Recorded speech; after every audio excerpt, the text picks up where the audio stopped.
Estamos aqui para a gravação de mais um programa da série Diálogos sobre o Direito. Estamos recebendo hoje aqui a investigadora Ana Belém.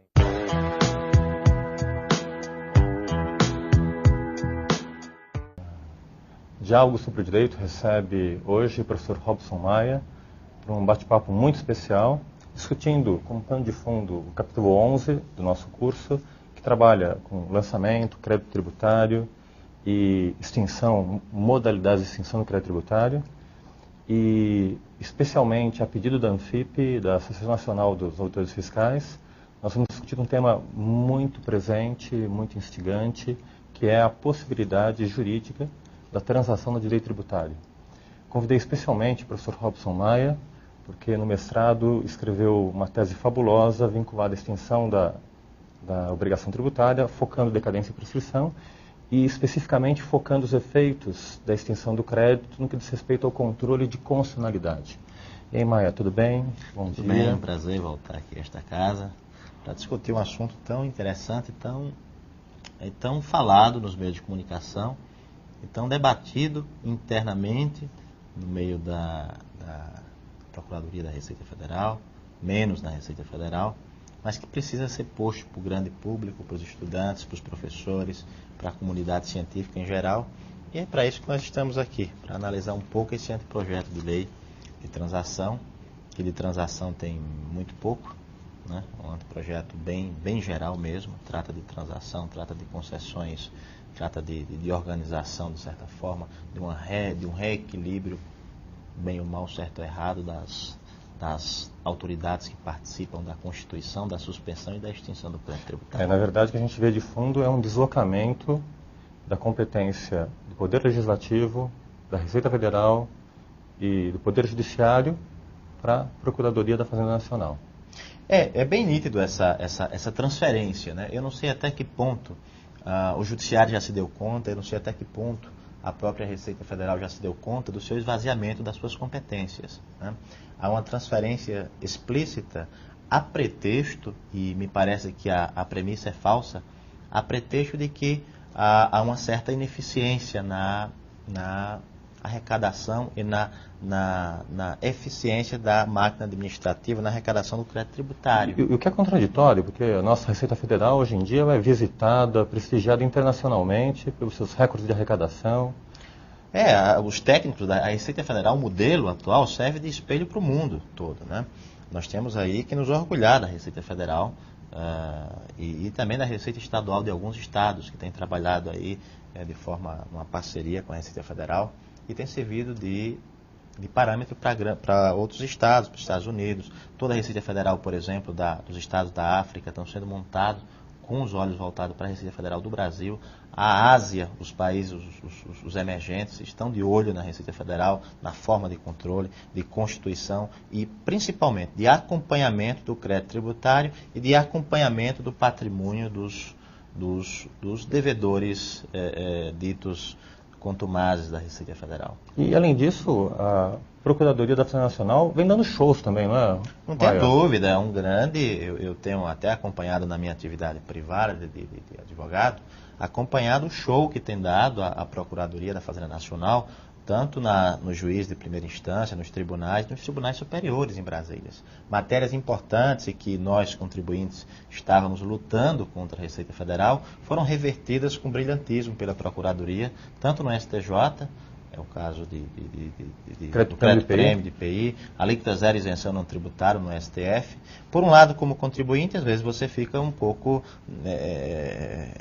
chateado, mas por outro lado, enquanto instituição, tem que dar os parabéns e cumprimentar a Procuradoria da Fazenda pelos feitos que tem conseguido aí em prol da Fazenda, do erário público, né? Eu lembro até por ocasião da perda do contribuinte dos créditos prêmios do IPI, o professor Paulo de Barros Carvalho mandou uma mensagem cumprimentando o procurador. Nacional, cumprimentando pela belíssima... O crédito prêmio ficou 10 anos no STJ sem uma decisão favorável à Fazenda Pública, né? Quando a questão foi reaberta, e aqui não estou entrando no mérito da questão, ela foi reaberta, depois a Fazenda Pública conseguiu reverter, né?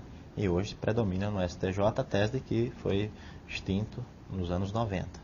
No pano de fundo nosso, na verdade, lendo o anteprojeto, o ponto essencial para a discussão desse anteprojeto é a leitura do anteprojeto. Claro. Não é discutir transação em abstrato. O Instituto de Forma na Teoria Geral do Direito talvez não seja não é o ponto. É ler o mais... projeto. Então, eu recomendo a todos que acompanhem essa entrevista que leiam. São 20 páginas, cerca de 61 artigos, que lendo entre incisos, parágrafos, dão mais de 200 dispositivos, Maia. Mas antes de entrar no mérito dos dispositivos, eu queria levantar uma questão prévia, né? Primeiro, em relação ao anteprojeto ser feito para a eventual proposição de uma medida provisória e a possível conversão numa lei ordinária, né, professor Eurico? E aí nós temos várias discussões envolvendo o veículo introdutor desse instituto de transação na matéria tributária. Se pode entrar por MP, que exigiria relevância e urgência, motivados expressamente. Isso. E segundo o artigo 146 do CTN, isso aqui é matéria de lei complementar, não de lei ordinária. Nós temos o 146A da Constituição, mas temos mais, né? Nós temos o 150, parágrafo 6º da Constituição, né? Mas que faz uma remissão expressa ao 155, inciso 12, parágrafo 2º, G da Constituição. Mas lembrando sempre que o que predomina, de acordo com a Lei Complementar 95/98, que é a lei que diz como as outras leis devem ser feitas, o inciso, o parágrafo ou a linha deve ser interpretado de acordo com o caput do dispositivo. Portanto, lá no 155, 12, parágrafo 2º, G da Constituição, se observarmos o caput do dispositivo, exige que seja lei complementar, que a lei complementar trate, como trata a Lei Complementar 24/75, a lei que prevê o CONFAS, né, o Conselho Nacional de Política Fazendária, com aquela competência para exonerar tributos de competência estadual, no caso do ICMS. Né? Então, veja que o CONFAS e aquelas possibilidades de concessão de incentivos e benefícios fiscais são tratados por lei complementar. 24/75. E veja que é concessão de benefícios, não é extinção do crédito tributário. Não é extinção do crédito tributário. Não é anistia, não se trata de anistia nem de remissão. É um outro assunto. Perfeito. Só dando um fundamento legal, artigo 146 da Constituição. Cabe à lei complementar. Inciso 3. A linha A. Definição, aliás, a linha B. Cuidar de matéria de obrigação tributária, lançamento, crédito, prescrição e decadência. Ou seja, a matéria de crédito tributário é privativa de lei complementar.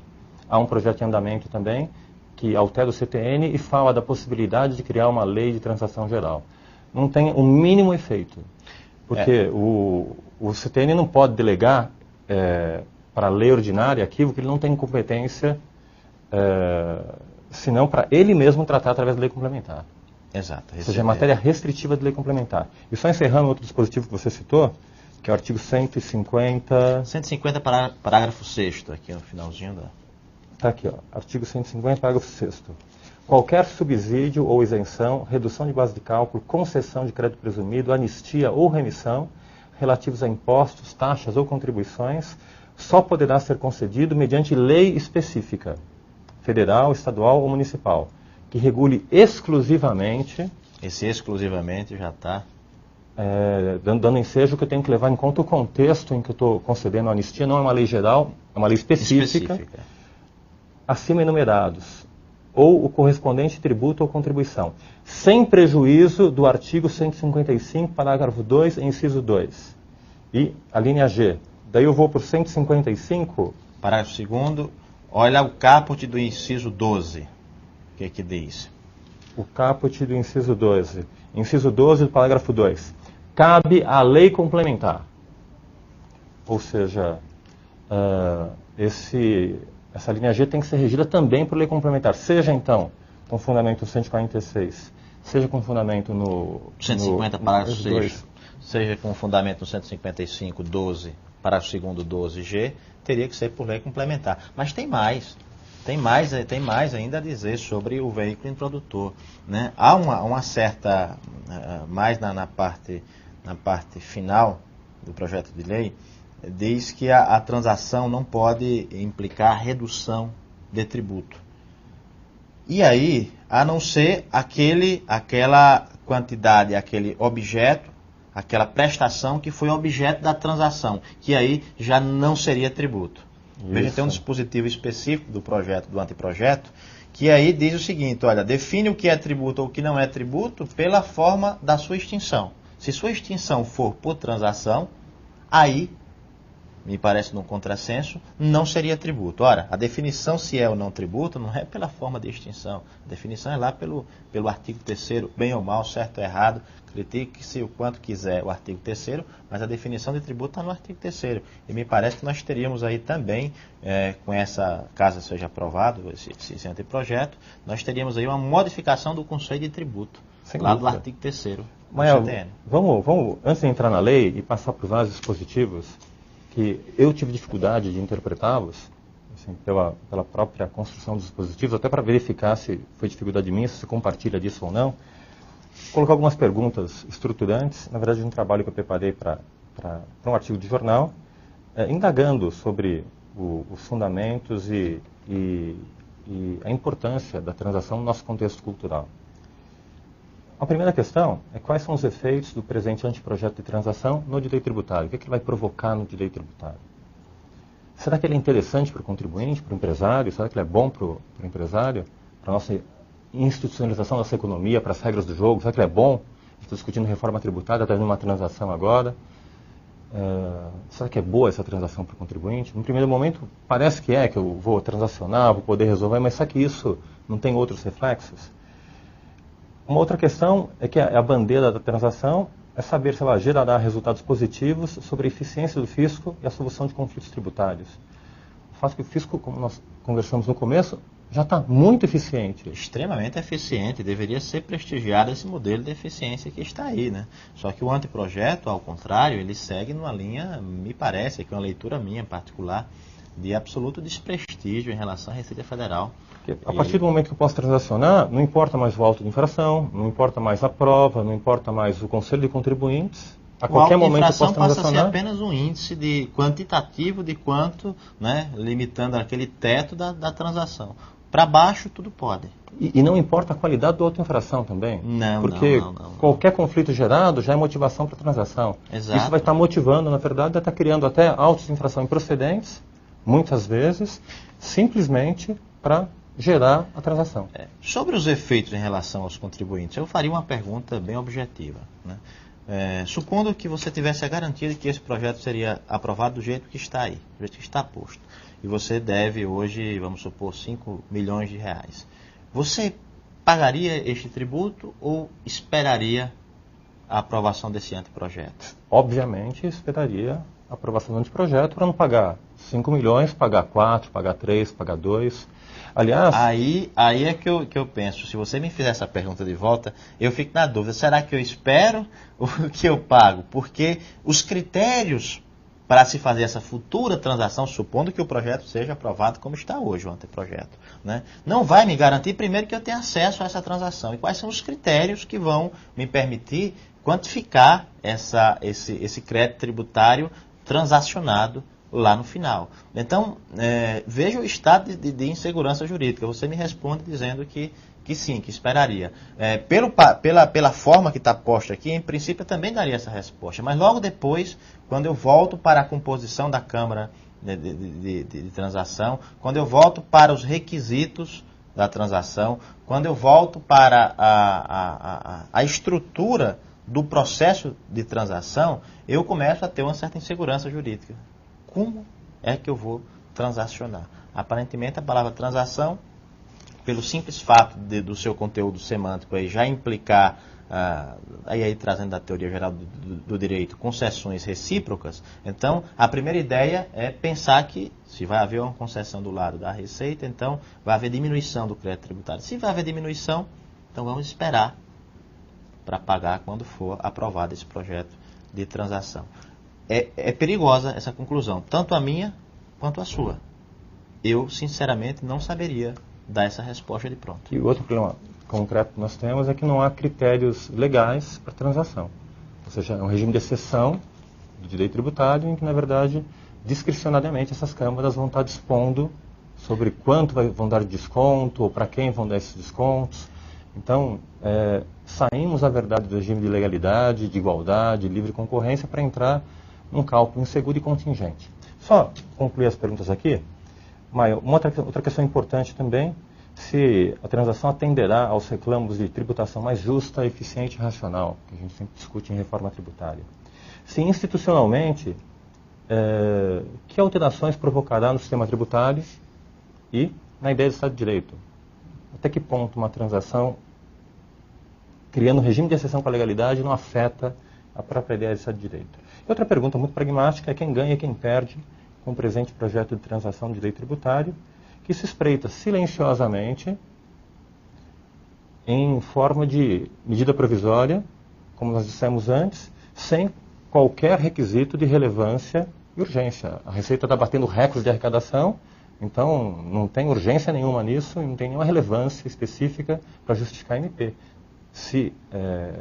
Acho que merece ser discutido o projeto, mas seja discutido como um projeto de lei complementar dentro do Congresso em regime convencional, até pela dificuldade que nós temos de acesso à legislação.